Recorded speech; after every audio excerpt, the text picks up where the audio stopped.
حضرت امام جعفر صادق علیہ السلام سے ایک صحابی نے کہا کہ مولا میرا دل چاہتا ہے کہ میں امام صلی اللہ علیہ وسلم کی زیارت کروں، لیکن حالات ایسے ہیں کہ میں کربلا ہر وقت نہیں جا سکتا، تو کیا کروں؟ امام نے اس کا جواب دیا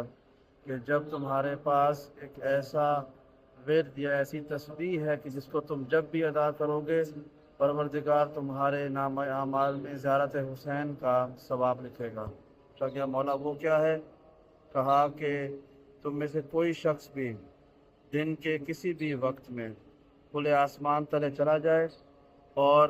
کربلا کا رخ کر کے اپنی انگلی کو اٹھائے شہادت کی اور 3 دفعہ کہے صلی اللہ علیہ یا ابا عبداللہ، صلی اللہ علیہ یا ابا عبداللہ، صلی اللہ علیہ یا ابا عبداللہ، تو اس طرح سے تم گھر بیٹھے ہوئے کربلا کے زائر بن جاؤ۔